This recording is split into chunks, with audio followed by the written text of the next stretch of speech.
కోడలు మీ కూతురు లాంటిది, మీ మీద మీ అబ్బాయి మీద అనేక రకాల ఎలిగేషన్స్ ఇన్ని రోజుల నుంచి ఇన్ని వారాల నుంచి చేస్తుంటే ఎందుకు ఇంతవరకు మీ అబ్బాయి కానీ మీరు కానీ నోరు విప్పలేరు? ఇప్పుడు ఫ్యాక్ట్స్ చెప్పిన ఆమె అబద్ధాలనే లేకపోతే మేము ఒకటి చెప్తే దానికి కౌంటర్ ఆమె ఇచ్చి, ఆమె కౌంటర్కి మేము కౌంటర్ ఇచ్చి, మా కౌంటర్కి ఆమె కౌంటర్ ఇచ్చి, దీన్ని ఇది కుటుంబ సమస్య 4 గోళ్ల మధ్య పరిష్కరించుకుని కుటుంబాన్ని చక్కదోసుకోవాల్సిన విషయం ఇది. అలాంటిది దీన్ని ఎలాంగేట్ చేసి ఇంకా ఇప్పుడు ఆమె మాట్లాడితే మేము మాట్లాడకపోతే ఎలాంగేషన్ లేదు. ఆమె మాట్లాడిన దానికి మేము వచ్చి కౌంటర్లు చెప్పి, మాకు ఆమె కౌంటర్లు చెప్పి, ఆమెకు మేము కౌంటర్లు చెప్పి, ఇది ఇంకా ఇంకా ఇంకా రప్చర్ అవ్వటం తప్ప దీంట్లో ఏమీ ఉపయోగం లేదు. ఒకటి. రెండవది, మీరే అన్నారు కూతురో బిడ్డ అని, ఓ పిల్లోడిని ఎత్తుకుంటాం. ఎందుకంటే ఆమె మరి ఆ తండ్రి పెంచినా నేను పెంచినా సంటిబిడ్డ, మాకు సంటిబిడ్డ కాడి నుంచి పెరిగిన ఏజే అమ్మాయిది. పిల్లోడిని ఎత్తుకుంటే ఏం చేస్తాడు? ఎదురు మీద తంతాడు, మొహం మీద ఉచ్చబోస్తాడు. మామూలుగా మొహం మీద ఉచ్చబోతే చాలా నేరం, కానీ బిడ్డ ఉచ్చబోతే సంతోషం. గౌతమి కూడా అలాంటిది. నాకు నన్ను తిట్టిందో, నా ఎదురు మీద తన్నిందో, నన్ను కామెంట్ చేసిందో చేసింది. దానికి నేను మళ్ళీ నన్ను మీడియా వాళ్ళు అడిగారు, మీరు ఆ అమ్మాయిని కామెంట్ చేయరేంటని. ఏమని కామెంట్ చేయను? నా కుటుంబం డైవర్స్ అయ్యే వరకు అవి నా కోళ్ళు, వాళ్ళు నా కుటుంబం. మా విపరాలనన్నా, మా ఇయ్యంకుడినన్నా, లేకపోతే ఆయన తోబుట్టు మా అమ్మాయిని ఆమె మగాళ్ళతో తిరుగుద్ది, బ్రోతలో లేకపోతే పబ్బులు తిరుగుద్ది, ఇవో చెప్పింది. అమెరికా నుంచి వచ్చింది ఆ అమ్మాయి. మా ఆవిడ్ని 60 ఏళ్ళు ముట్లేండిపోయి 10 ఏళ్ళు అయింది. మేము హనుమాన్ జంక్షన్లో కోట్లు ఖరీదు చేసే టెంపుల్ మేము వైశ్యాసు కలిపి పెట్టించుకున్నాం. దానికి శాశ్వత ధర్మకర్తలం.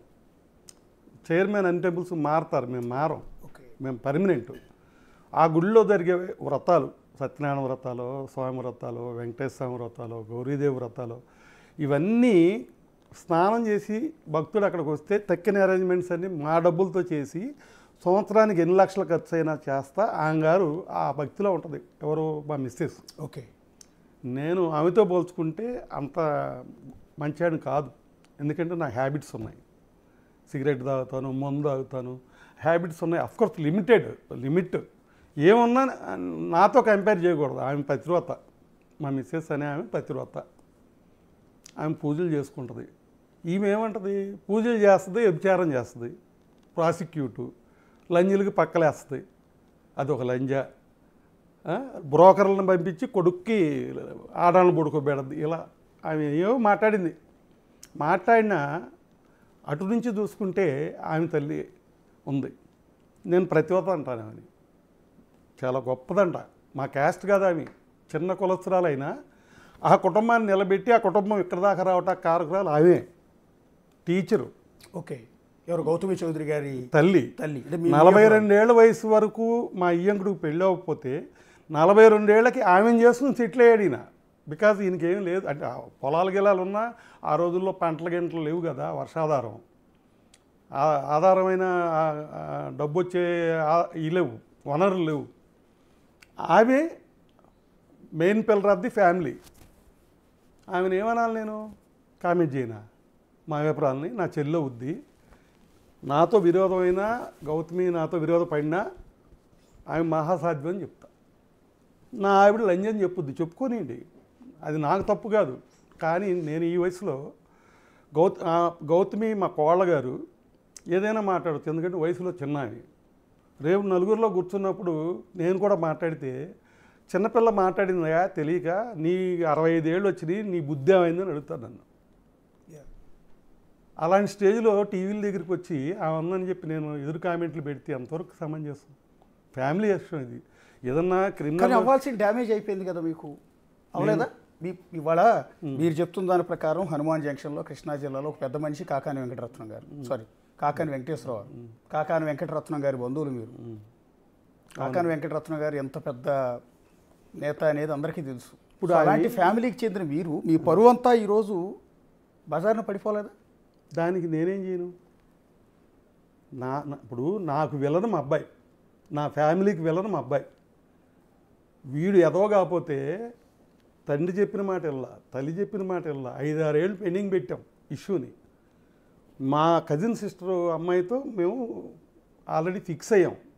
వాళ్ళు చాలా బలవంతులు. ఎలా బలవంతులు? పొలిటికల్గా పబ్లిక్లో ఇమేజ్ ఉన్నాళ్ళు.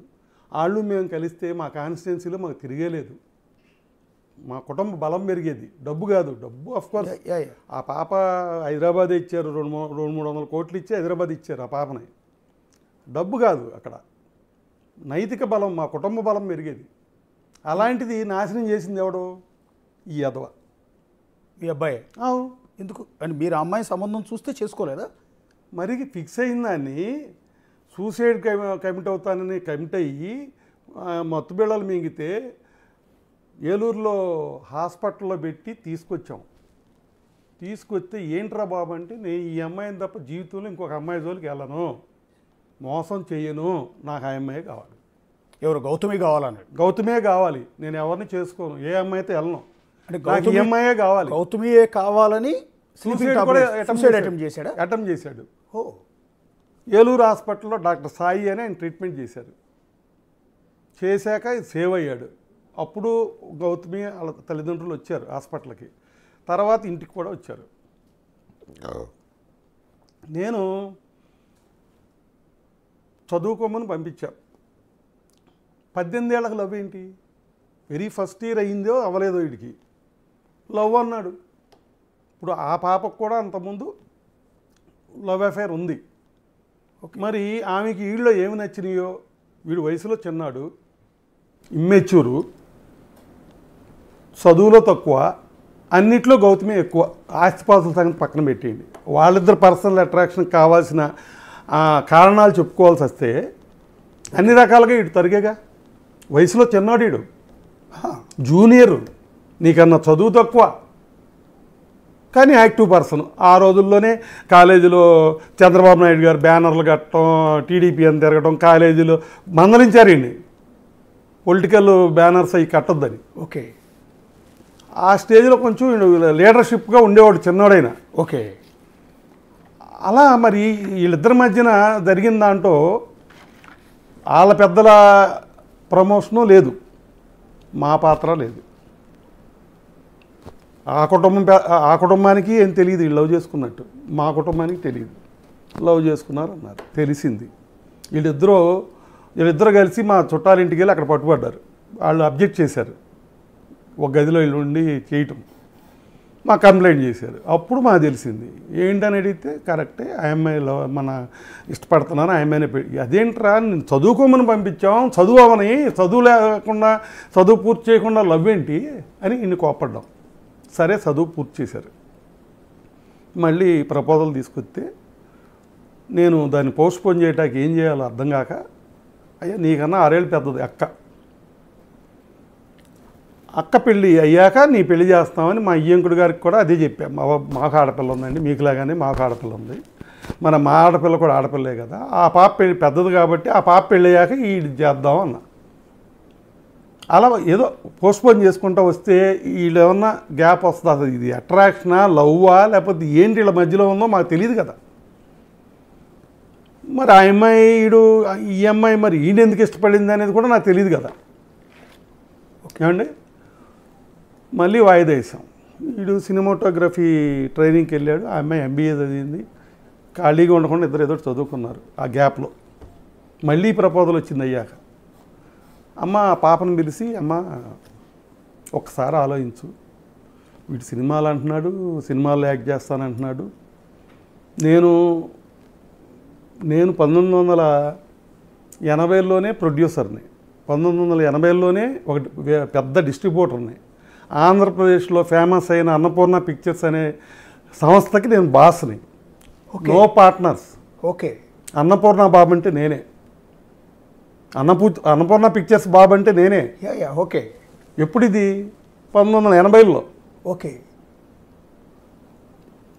సినిమాలు తీసాను నేను 5 సినిమాలు. నా లాస్ట్ సినిమా పుణ్య దంపతులు. ఓకే 1987లో రిలీజ్ అయింది. మీరే ప్రొడ్యూసర్? అప్పుడు నేనే ప్రొడ్యూసర్ని. అప్పుడు స్లంప్ వచ్చింది, సినిమా స్లంపు. ప్రెసిడెంట్ గారు అబ్బాయి ఇది ఒకే రోజు రిలీజు. 2 సినిమాలు సినిమాలు బాగున్నాయి అన్నారు కానీ జనం రాలంటే ఆ టైం అది మన కరోనా లాగా ఫిలిం కరోనా వచ్చింది అప్పుడు. ఓకే. మొత్తం స్టూడియో నుంచి మీకు కూడా సినిమా ఇండస్ట్రీతో చాలా దగ్గర సంబంధం ఉంది. మీరు ప్రొడ్యూసరు, డిస్ట్రిబ్యూటరు. 1964లో మా సొంత సినిమాలు ఉంది. ఓకే. 1900 సొంత థియేటర్ ఉందండి. సొంత థియేటర్ ఉంది. ఇక్కడ 64లో హనుమాన్ జంక్షన్లో సోమా రాజేంద్ర ప్రసాద్ గారిని స్టేట్లో పెద్ద ఫెమిలియర్. ఆయన సొంత మాంగారు, ఆయన సొంత మాంగారు, మా నాన్నగారు పార్ట్నర్స్. ఓకే. ఓకే. ఎప్పుడు ఇది 60లో 59లో ఇప్పటికీ మా దగ్గర దాసి ఉంది బుల్లెట్. ఆ రోజుల్లో సైకిల్ ఉంటే గొప్ప. 1959లో మా ఫాదర్ బుల్లెట్ ఉంది, ఇప్పటికీ ఉంది అది దాసి. ఓకే. ఎగ్జిబిషన్గా పెట్టాం. ఓకే. మేము తింటాక లేని వాళ్ళం, రేకుల షెడ్డు, బాత్రూమ్ లేదు, అడుక్కు తినే బ్యాచ్. నా పెళ్ళి అయ్యాక వాళ్ళు ఇల్లు కట్టుకున్నారు, డూప్లెక్స్ వేసుకున్నారు, మా డబ్బులు తీసుకెళ్ళి. వాళ్ళు ఈ మధ్య బాగున్నారు. 5 ఏళ్ళు వాళ్ళకి అన్నం లేకపోతే పై ఖర్చులు బియ్యం ఇచ్చినట్టు చెప్పింది ఆమె మీడియా. ఎగ్జాక్ట్లీ చెప్పింది. 5 ఏళ్ళు నేనే పోషించాను. పెళ్లి కాకముందు వరకు వాళ్ళ ఫైనాన్షియల్ పొజిషన్ ఏంటి అని చాలా ఇంటర్వ్యూలో చెప్పింది కదా. మేము అడుక్కు తినేవాళ్ళం అని. మాకు 5 ఏళ్ళు ఆమె పోషించినట్టు కూడా చెప్పింది. మాకు రేకుల షెడ్ అని, బాత్రూమ్ లేదని, పీరియడ్స్లో ఉండి నేను బాత్రూమ్కి వెళ్దామంటే బాత్రూమ్ లేదని చెప్పింది. 1998లో ప్లాన్ అప్రూవల్ ఇచ్చిన బిల్డింగ్ మాది. అథారిటీగా ఇప్పుడు మీ ముందు మాట్లాడేటప్పుడు ఏదైనా ప్రూఫ్తో చెప్దాం అనుకుంటున్నాను. అవునండి. పంచాయతీ అప్రూవల్, బిల్డింగ్ అప్రూవల్ 1998లో అయింది. 98లో ఆమె వయసు ఎంతో నాకు తెలియదు. ఆ రోజుల్లో ఒక బిల్డింగ్ మా అత్తగారిది, అది నాది కాదు. మా నాన్నగారు మేము పెరిగిన మేడ మా తమ్ముడికి ఇచ్చారు. చిన్నప్పటి నుంచి 60లో కట్టిన మేడ మా తమ్ముడికి ఇచ్చారు భాగాల్లో. సో నేను బయటకు వచ్చి మా అత్తగారి కాంపౌండ్లోకి వచ్చా. అప్పటికప్పుడు ఇల్లు కట్టలేం కదా సడన్గా. సో ఆల్రెడీ ఎగ్జిస్టింగ్ హౌస్ ఉంది కాబట్టి అక్కడికి వచ్చి అక్కడ ఉన్న వాళ్ళతో పాటు. ఆ సంత నాది కాదు, ఆ వ్యాపారం నాది కాదు. మా మామగారు బతికున్నారు, ఆయన పేరే లైసెన్స్ ఉంది. 70 ఏళ్ళు అయింది ఆ సంత పెట్టి. ఒకసారి దాని దగ్గరికి వద్దామండి. యాక్చువల్లీ ఇందాక మీరు ఒక ఇంట్రెస్టింగ్ పాయింట్ ఏంటంటే, మీ అబ్బాయి హీరో ధర్మ మహేష్ అండ్ గౌతమి చౌదరి ఒకే కాలేజీలో చదివేవాళ్ళు. ఒకే కాలేజ్ అండి. ఒకే కాలేజ్. ఏ కాలేజ్? ఆర్వీఆర్జేసీ గుంటూరు. ఆర్వీఆర్జేసీలో స్టూడెంట్స్ వీళ్ళు. ఇంజనీరింగ్లో 2 స్టూడెంట్స్ ఇక్కడ. ఆమెకి ఈయన జూనియర్, వయసులో కూడా చిన్నాడు. ఎంత తేడా ఉంటుందండి వయసు? సంవత్సరం నుంచి 2 ఏళ్ళ లోపు చిన్నాడు. మీరు ఇందాక ఇంకో మాట అన్నారు కదా, గౌతమి చౌదరికి ఆల్రెడీ ఎఫ్ఐఆర్ ఉంది అని. అంతకుముందు ఆమెకి ఉన్నారు, బాయ్ ఫ్రెండ్ ఉన్నాడు. మరి బ్రేకప్ చెప్పేసి వీటితో వచ్చింది. వీడిని ఇష్టపడింది ఆమె. వీళ్ళిద్దరు ఇష్టపడ్డారు. అంటే ఎవరన్నా అన్నారా మీరు మీతో, లేకపోతే మీరు అనుకుంటున్నారు అట్లా బాయ్ ఫ్రెండ్ ఉన్నాడు అని? మీరు కూడా ఒక ఆడపిల్ల మీద అలిగేషన్ చేసినట్టే. ఇప్పుడు ఆమె చేసిన ఎలిగేషన్ కాదు ఇక్కడ. మా వాడిని బాగా ఇష్టపడిందని చెప్పడానికి చెప్పా. అతను వదిలిపెట్టి, బాయ్ ఫ్రెండ్ వదిలిపెట్టి మీ అబ్బాయి, ఆ అబ్బాయినో ఈ అమ్మాయిని అల్లరి చేయటం కాదు. నేనేమి వేరే చేశారు అంటలా. ఇప్పుడు నేను మిమ్మల్ని కాసేపు ఇష్టపడవచ్చు, మీకన్నా బెస్ట్ ఫ్రెండ్ ఆయన తగిలితే ఆయన ఇష్టపడవచ్చు. ఫ్రెండ్గానే ఇంకో రకంగానే కాదు. నాకు తెలిసిన ఇన్ఫర్మేషన్ అంతవరకే, నేనే ఎలిగేట్ చేయట్లా. అంటే మీ వాడు జూనియర్ ఇంజనీరింగ్లో, ఆ అమ్మాయి సెకండ్ ఇయర్ ఉంటే మీ అబ్బాయి ఫస్ట్ ఇయర్లో ఉండి ఉంటాడు బహుశా. అంతే. వయసులో కూడా 2 ఏళ్ళు చిన్నవాడు. ఆల్రెడీ ఆమెకి వేరే బాయ్ ఫ్రెండ్ ఉన్నాడు అని. అది వదిలేండి అసలు. అది వదిలిపెట్టి మీ అబ్బాయిని ఆ అమ్మాయికి ఎవరున్నారు అనేది నన్ ఆఫ్ ది సబ్జెక్ట్ ఇక్కడ. అసలు అది వదిలేయండి, అసలు ఆ సబ్జెక్టే వదిలేయండి. ఎవరో చెప్పిన మాటలు మనం మాట్లాడుకోవటం అదే నేను కరెక్ట్ కాదు. అది కూడా నేను సమర్థించడం. ఇక్కడ పాయింట్ ఏంటంటే, ఆ అమ్మాయి ఇనెలిజిబుల్ ఫెలో అంటే నీకు సరిపడవాడు కాదు. ఓకే. నీకు సమకాలికుడు కాదు, నీ అంత తెలియగలవాడు కాదు, నీ అంత వయసోడు కాదు, నీ అంత చదువుడు కాదు. మరి ఆమె ఏమి, వాళ్ళు ఏ క్వాలిటీస్ చూసి ఇష్టపడిందో నాకు తెలియదు. ఇష్టపడింది. మీకు వాళ్ళిద్దరూ ప్రేమించుకున్నారన్న విషయం వీళ్ళిద్దరూ కలిసి పెనమలూరులో మా మేనల్లుడి ఇంటికాడ వీళ్ళు స్టే చేశారు. ఓకే.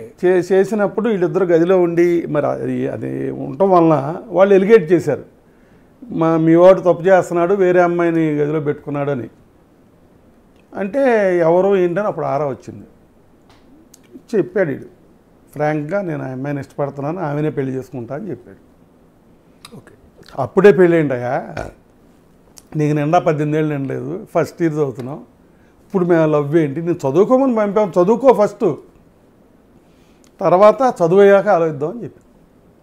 ఓకే. అప్పుడే సూసైడ్ అటెంప్ట్ చేశాడా? అప్పుడు కాదు చూసాడు. ఓకే. నేను దాదాపు 5-6 ఏళ్ళు ఈ సంబంధం వద్దని అపోజ్ చేసి ఆపా. ఓకే. ఆపితే చెప్పా కదా ఇందాక, ఆ పాప చదువుకుంది, ఈడు ఫోటోగ్రఫీకి వెళ్ళాడు వైజాగ్ సత్యానంద్ సార్ దగ్గరికి. ఓకే. అయిపోయింది. ఆయన రికమెండ్ చేసి ఏదో సినిమాల్లో కూడా రికమెండ్ చేశారు. సినిమా ఆఫర్లో వస్తున్నాయి. ఓకే. అప్పుడు వచ్చారు 3 ఏళ్ళ తర్వాత మళ్ళీ. అంటే చదువు అయిపోయినప్పుడు అడిగితేనేమో అలా చెప్పాం కదా, చదువు అయిపోయాక 3 ఏళ్ళ తర్వాత ప్రపోజల్ వస్తే కూడా మళ్ళీ పోస్ట్పోన్ చేశా, వద్దనే మీరు? వద్దని. ఓకే. అది మర్యాదకరమైన సమాధానం చెప్పాలి కాబట్టి నేనేం చెప్పానంటే, మా అమ్మాయి కూడా ఉంది, మా అమ్మాయి పెళ్ళయ్యాక, అది పెద్దది 6 ఏళ్ళు, ఆమె పెళ్ళయ్యాక నేను వీళ్ళ పెళ్లి చేస్తానని చెప్పాను మా అయ్యంకుడు గారికి కానీ పాపకు కానీ. మళ్ళీ పాపం దాంట్లో వాళ్ళు ఏమి తగాదా పడలేదు, సరే అట్లాగే కానివ్వండి అన్నారు. మళ్ళీ 3 ఏళ్ళు గడిచింది. నేను మ్యారేజ్, ఆ పాప పెళ్ళి అవ్వాల, నేను మ్యారేజ్ సంగతి ఎత్తాను. వీడు తరచూ ఆ అమ్మాయి దగ్గరికి వెళ్ళటం, వాళ్ళ ఊరు వాళ్ళ ఇంటికి వెళ్ళటం రావటం, వీళ్ళు కలవటం అనేది మాత్రం మానలా. నేనేమనుకున్నానంటే వీళ్ళు గ్యాప్ వస్తే విడిపోతారు అనుకున్నా, కానీ స్ట్రాంగ్ అయ్యారు. ఓకే. అటాచ్మెంట్లో స్ట్రాంగ్ అయ్యారు. అయ్యి మళ్ళీ ప్రపోజల్ పెట్టారు. పెడితే నేను మా వాడికి చెప్పా, వద్దు మనకొద్దు, నాకు కరెక్ట్ అనిపించలేదు, ఆల్రెడీ అక్కయ్య గారు అమ్మాయి ఉంది కదా, మాట్లాడాము, నువ్వు ఆ అమ్మాయిని చేసుకో, లేదా అమ్మాయి కదంటే పోనీ ఇంకొక అమ్మాయో లేదా ఆగు, అసలు సినిమాల్లో యాక్ట్ చేస్తానంటున్నావు కొన్నాళ్ళు ఆగు, ఆ అమ్మాయి వద్దంటే, ఇది మేము చూసిన సంబంధం వద్దంటే ఆగమన్నాం. కాదు నేను గౌతమినే చేసుకుంటాను అన్నాడు. నేను మాట ఇచ్చాను, నేను మోసం చేయను, ఆమె నా లైఫ్ పార్ట్నర్, నేను వేరే వాళ్ళని ఊహించుకోలేకపోతున్నాను.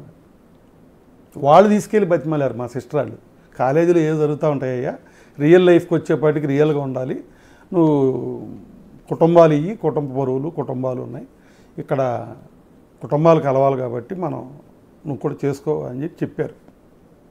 వీడిని తీసుకెళ్ళి 6 రోజులకు వాళ్ళు క్లాస్ తీసుకున్నారు. తీసుకున్న చివరికి 6వ రోజు కోడీడు, నేను ఆ అమ్మాయిని మోసం చేయను, నేను మాట ఇచ్చాను, నేను ఆ అమ్మాయినే చేసుకుంటా గౌతమిని అని చెప్పి వచ్చేసాడు. ఓకే. వచ్చేసి మా దగ్గర ప్రపోజల్ పెట్టాడు. నేను అసలు ఏమి ఎరగనట్టుగా వెళ్ళిపోతున్నా. గమనించాడు ఈడు ఆ అమ్మాయి ఏం మాట్లాడుకున్నారో లేకపోతే ఏం ఆలోచనలు చేశారో నాకైతే ఏం తెలియదు, కానీ స్లీపింగ్ పిల్స్ మింగాడు. ఓకే. నేను లేగట్లా, ఒక రోజంతా అయిపోయింది లేగట్లా. ఏంటని చూస్తే వీడు స్పృహలో లేడు. సిరి హాస్పిటల్ ఏలూరు అని డాక్టర్ సాయి గారి దగ్గర ఇతను అడ్మిట్ చేసాం. అడ్మిట్ చేస్తే ఒక 4-5 రోజుల తర్వాత నార్మల్ అయ్యాడు. ఇంటికి తీసుకొచ్చాం. వాళ్ళు వచ్చారు చూడటానికి ఈ అబ్బాయిని, మా ఇంటికి కూడా వచ్చారు. ఏమండి వాళ్ళిద్దరూ ఇష్టపడ్డారు, దాంట్లో మా పాత్ర ఏం లేదు కదా, అట్లా మీ పాత్ర లేదు, ఇష్టపడ్డారు కాబట్టి పెళ్లి చేద్దాం అనుకుంటున్నామని వాళ్ళ పేరెంట్స్ అన్నారు. నేను ఇంతకుముందు చెప్పిన సమాధానం చెప్పలేకపోయా వాయిదాకి, ఎందుకంటే ఇటు క్లియర్గా చెప్పేస్తున్నాడుగా, అసలు ఆ అమ్మాయి లేకపోతే నేను బతకనని చెప్తున్నాడు. ఇక నేనేం చేయను, అల్టిమేట్గా నాకేమో ఇష్టం లేకపోయినా కూడా పెళ్లికి ఒప్పుకోవాల్సి వచ్చింది. అంటే సేమ్ కమ్యూనిటీ అండి మీరు వాళ్ళు? మా ఈయంకుడు గారు చౌదరీస్ అండి. ఓకే. మా మిస్సెస్ చెప్పాలంటే జమీందారులు. ఓకే. బ్రిటిష్ వాళ్ళ టైంలో 1947కు ముందే బస్సులు నడిపారు. ఎవరు? మా మామగారు ఫ్యామిలీ. ఓకే. ఎర్రంకయ్య గారు, అయినంపూడి ఎర్రంకయ్య గారు అంటే విజయవాడ నిర్మాణూరు వాళ్ళది ఫేమస్ జమీందారులు వాళ్ళు. 100 ఎకరాల పొలం, ఆస్తులు బెదవాళ్ళు. బస్సులు అంటే ఏం బస్సులు అనుకుంటున్నారు? పొగ బస్సులు, బొగ్గేస్తే నడిచే బస్సులు. బొగ్గేస్తే నడుస్తాయి ఆ బస్సులు. దానికి మెడ్రాస్ మెకానిక్ రావాలి. ఆ రోజులు మనుషులు వాళ్ళు, ఆ ఫ్యామిలీ. కేసినేని ఈ కేసినేని వాళ్ళు కూడా ఇప్పుడు బస్సులు ఉన్నట్టు కాదు సార్, కేసినేని కాకాని బోగాని ఈ కమ్మోరంతా ఈ మధ్య సంగతి సార్. మా వైఫ్ వాళ్ళ ఫ్యామిలీ 1947కే వాళ్ళు బాగా అడ్వాన్స్డ్ ఫ్యామిలీ, బస్సులు కొని తిప్పే ఫ్యామిలీ, కాంట్రాక్టులు చేసే ఫ్యామిలీ, ఆ రోజుల్లో కాంట్రాక్ట్స్. సో నేను ఆ లెక్క వస్తే నేను చిన్నకమ్మాడినే. మాది కాకాని వెంకటరత్నం గారి ఫ్యామిలీ. కాకాని వెంకటరత్నం గారు కొన్ని లక్షల మందికి ఉద్యోగాలు ఇచ్చినా ₹1 తీసుకోలేదు. ఆయనకున్న 4 ఎకరాల ఆస్తి చివరిదాకా. వెంకటరత్నం గారు మినిస్టర్ చేసినా ఏం చేసినా ఆస్తిపరుడు కాదు, డబ్బు సంపాదించారు. కానీ సార్ ఇప్పుడు మీరు చెప్తున్న దాని ప్రకారం ఇంత పెద్ద ఫ్యామిలీ బ్యాక్గ్రౌండ్ ఉంది మీకు. మీరు చెప్తున్న దాని ప్రకారం 80sలోనే మీరు సినిమాలు తీశారు. కాదు సార్, 1960లోనే సినిమా హాల్ ఉంది. సినిమా హాల్ 78లో 2వ సినిమాలు కట్టారు. సినిమా హాల్ అదే ఊర్లో 2వ సినిమా. 80sలో సినిమాలు కూడా తీశారు. 5 సినిమాలకు ప్రొడ్యూసర్ మీరు, అన్నపూర్ణ పిక్చర్స్ డిస్ట్రిబ్యూటర్ మీరు. 1000 సినిమాల పైన ఉండేవి నా దగ్గర. ఎన్టీ రామారావు సినిమాలు ఎన్ని ఉన్నాయో అన్నీ నా దగ్గరే ఉండే. ఇంత పెద్ద బ్యాక్గ్రౌండ్ ఉన్న మీరు సరే ఓకే, మీ అబ్బాయి సూసైడ్ అటెంప్ట్ చేశాడు కాబట్టి అమ్మాయికి ఇచ్చి పెళ్లి చేసి అతని లైఫ్ హ్యాపీగా ఉండాలని అనుకోవటం సహజం. ఇష్టం లేకపోయినా పెళ్లి చేశారు. వాళ్ళు కూడా బాగానే ఉన్నారు, హోటల్స్ బిజినెస్ పెట్టారు. మీ అబ్బాయి సినిమాల్లో యాక్ట్ చేస్తున్నాడు. మనవడు కూడా పుట్టాడు. చిన్న తేడా ఉంది. మనవడు కూడా పుట్టాడు. చిన్న తేడా ఉంది ఇక్కడ. ఇతను సినిమాటోగ్రఫీ అయ్యాక నా దగ్గరికి వచ్చి బిజినెస్ పెట్టుకుంటా అన్నాడు. పెళ్ళి అవ్వాలి అప్పటికి, ఇంకా 2-3 ఏళ్ళలో పెళ్ళి అవుద్ది. ఏం బిజినెస్ అని అడిగి, హోటల్ బిజినెస్ పెడతాను అన్నాడు. అరే హోటల్ బిజినెస్ చాలా రిస్క్స్ అమ్ము, సర్వెంట్లు రాలేదనో, వంటోళ్ళు లేడనో, ఇంకోటి లేదనో, ఇవన్నీ హెడేక్స్. కామన్ కదా. నీ లైఫ్కి ఇది అవసరమా, నీకేం కావాలంటే అది ఇస్తా కదా, నీకు ఇది అవసరమా అని అడిగా. కాదు, మీ సంపాదన కాదు, నా కాళ్ళ మీద నేను నిలబడి బతకాలని ఉంది, నా భార్య పిల్లల్ని నేనే పోషించుకోవాలి, నేనే సంపాదించుకోవాలని ఉంది, నాకంటూ ఒక ఇండివిజువల్ కెరియర్ కావాలి, కాబట్టి నేను ఆ బిజినెస్ ఎన్నుకున్నాను అన్నాడు. నేను అపోజ్ చేశాను, మా వైఫ్ సపోర్ట్ చేసింది. మా మేనల్లుడు ఇప్పటికీ దుబాయ్ రాజు గారి పర్సనల్ డాక్టర్, మా మేనల్లుడు గుండపనేని శశి, ఆ కుర్రాడు వాళ్ళ తమ్ముడు, వాళ్ళందరూ సపోర్ట్ చేశారు. వీడికి నాకన్నా నేను సపోర్ట్ చేయలే. ఈవెందో నేను ఫస్ట్లో డబ్బు ఇవ్వకపోయినా వాళ్ళు డబ్బు ఇచ్చేశారు. ఓకే, ఇస్తే ఈడేం చేశాడు, పెళ్ళి అవ్వకముందు ఇది 17 నెలల్లోనే సూపర్ హిట్ అయ్యి ఆ వ్యాపారం 17 నెలల్లో అప్పు తీర్చేశాడు మా మేనల్లుడికి. ఓకే, అప్పుడు దాకా నేను సపోర్ట్ చేయలే. ఓకే, తర్వాత ఎప్పుడైతే వీడు సూపర్ హిట్ అయ్యాడో కూకట్పల్లిలో బ్రాంచ్ కూడా పెట్టాడు, అప్పటికి పెళ్ళి అవ్వాలి. వీడు బిజినెస్లో క్లిక్ అయ్యాడు. క్లిక్ అయిన తర్వాత సపోర్ట్ చేశా. యాక్చువల్గా దీంట్లో మేజర్ క్రెడిట్ వచ్చి మా మేనల్లుడికి వెళ్ళద్ది, మా వైఫ్కి వెళ్ళద్ది, నాకు కాదు. ఓకే, నేను కూడా చెప్పొచ్చు, నేనే బాగా సపోర్ట్ చేశానండి, తోసానండి, అది చేశానని చెప్పొచ్చు, కానీ అది కాదు. నేను అలా అబద్ధాలు చెప్పదలుచుకోవాలి. వాడికి వీళ్ళిద్దరు కలిసి బిజినెస్ స్టార్ట్ చేయాలంటే గిస్మత్ అనేది పెళ్ళి అవ్వకుండా ఎట్ట కలిసి బిజినెస్ పెడతారండి. ఓకే, బిఫోర్ ఇతనే స్టార్ట్ చేసుకున్నాడు. అసలు ఎవరికి సంబంధం, నేను చెప్తున్నాక నాకు కూడా సంబంధం లేదు. ఓకే, మా మేనల్లుళ్ళు అడ్రస్ కూడా చెప్తున్నా కదా, గుండపనేని శశి దుబాయ్లో ఉన్నాడు. ఓకే, గుండపనేని శశి తమ్ముడు డబ్బు ఇచ్చాడు ఇద్దరు. ఇప్పుడు వేరే ఛానల్స్లో కానీ ఈవెన్ నిన్న బిగ్ టీవీకి వచ్చినప్పుడు కానీ మీ కోడలు గారు గౌతమి చౌదరి గారు కొన్ని అలిగేషన్స్ చేశారండి. సరే, రొటీన్ అన్ని ఛానల్స్లో ఏం చేశారు, మిమ్మల్ని వాళ్ళు ఏం తిట్టారు, ఇవన్నీ అడిగి మిమ్మల్ని ఎదురుగా కూర్చున్నారు కాబట్టి మిమ్మల్ని విసిగించే ఉద్దేశం నాకు లేదు. కానీ ఆయన అన్న మాట ఏంటంటే ఒకటి కీలకం, నా భర్త ధర్మమహేష్ చాలా మంచివాడు, అత్యంత ప్రమాదకారి నా మామగారు కాకాని వెంకటేశ్వరరావు గారు, వెరీ డేంజరస్ ఫెలో.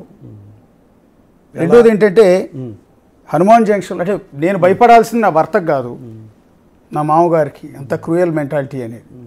రెండోది హనుమాన్ జంక్షన్లో మీరు చేసే వ్యాపారం అంతా ఇల్లీగల్ అనేది, అసలు సంతకి పర్మిషన్ లేకపోయినా ఇల్లీగల్గా బిజినెస్ చేస్తున్నారని, హనుమాన్ జంక్షన్ దాటే ఆవుల్ని తీసుకెళ్లే ప్రతి లారీకి, ఆవుల మీద గోశాలకి కబేళాకి తరలించే ప్రతి ఆవు మీద కూడా అది ఒట్టిపోయిందనేది అంటారు కదా, పాలు ఇవ్వదు అని స్టాంప్ ఏదో వేస్తారంట కదా.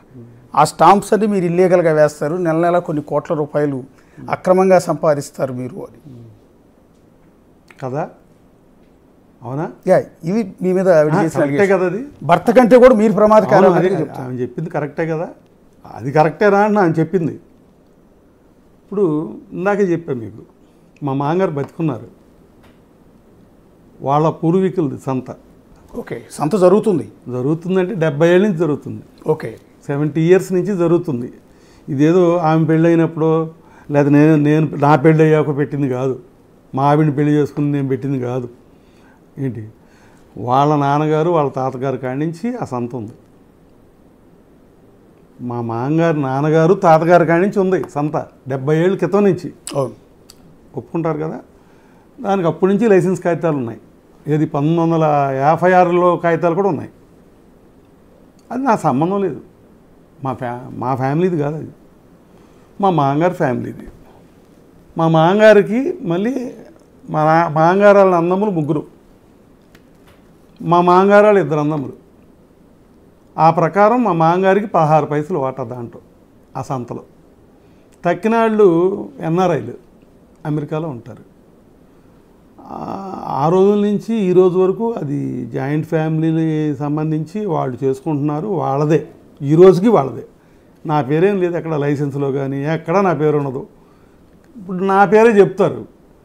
ఎందుకంటే స్టూడియోలోకి వచ్చాక స్టూడియో ఓనర్ మీరు కాకపోయినా మిమ్మల్ని హెల్ప్ అడుగుతారు. ఆర్గనైజర్గా లేకపోతే పెద్దవాడిగా కొంచెం ఇన్ఫ్లుయెన్సర్గా మిమ్మల్ని హెల్ప్ అడగవచ్చు. అలాగే నన్ను ఏమన్నా వ్యాపారస్తులు హెల్ప్ అడిగితే నేను చేసి పెట్టి ఉండొచ్చు, కానీ కాదు. అలాగే ఇలాంటి సంత